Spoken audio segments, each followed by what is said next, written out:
বাংলাদেশের কিছু সাংবিধানিক প্রতিষ্ঠান আছে, নির্বাচন কমিশন, দুর্নীতি দমন কমিশন, তারপরে হচ্ছে আপনার পিএসসি, পাবলিক সার্ভিস কমিশন যেটাকে বলে, যেটার মাধ্যমে সরকারি কর্মকর্তা কর্মচারীদেরকে নিয়োগ দেওয়া হয়।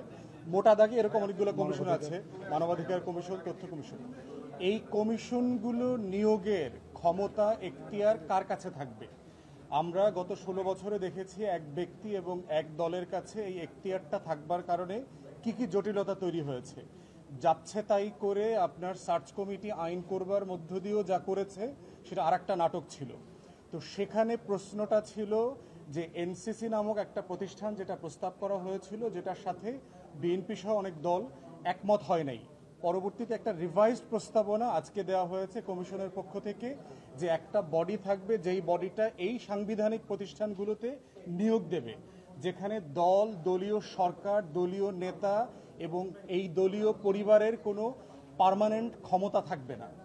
এবং মোটা দাগে রাজনৈতিক দলগুলো সবাই এরকম একটা বডি চায়, যে দুর্নীতি দমন কমিশন অথবা নির্বাচন কমিশন অথবা পাবলিক সার্ভিস কমিশনের মতো প্রতিষ্ঠানে সরকার যিনি থাকবেন তার বাহিরেও আরও স্টেক হোল্ডারদেরকে সাথে নিয়ে এই অ্যাপয়েন্টমেন্টগুলো হওয়া দরকার।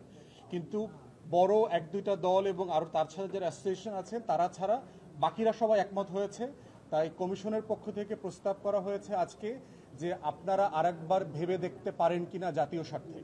তো আমাদের এবি পার্টির পজিশন হচ্ছে, আমরা স্ট্রংলি ফিল করি গত 16 বছরের অভিজ্ঞতা আমাদেরকে যেটা শিখিয়েছে, এক ব্যক্তি, এক পরিবার এবং এক দলের উপরে ক্ষমতা কুক্ষিগত করে রাখলে রাষ্ট্র কোথায় গিয়ে ঠেকতে পারে। অতএব সেই বাস্তবতায় যদি আমরা শিক্ষা না নেই এবং জুলাইকে আবার স্মরণে না আনি, তাহলে যেটা হবে ওই একই কাঁথে আমরা আবার পড়ব, একই ভুল আবার করব, আবার গণ অভ্যুত্থানের জন্য মানুষকে আসতে হবে। এবং দ্বিতীয় যেটা আমরা বোধ করছি যে এই বিষয়গুলোতে যত তাড়াতাড়ি পলিটিক্যাল কনসেনসাস হবে, জুলাই সনদটা করা তত তাড়াতাড়ি হবে। কিন্তু যেভাবে রাজনৈতিক দলগুলো কমিশনের ঐক্যমতে আসতে দেরি করছে, বিলম্ব করছে, এই আশঙ্কাটা আমরা করছি যে জুলাইতে আসলে জুলাই সনদ হবে কিনা। তাই আমরা বোধ করছি যে জাতীয় অভিজ্ঞতার স্বার্থে গত বছরের গণ অভ্যুত্থানকে স্মরণে রেখে আমাদের এই বিষয়গুলোতে যত তাড়াতাড়ি সম্ভব একমত হওয়া দরকার, যেন জুলাই সনদটা তাড়াতাড়ি ঘোষিত হতে পারে।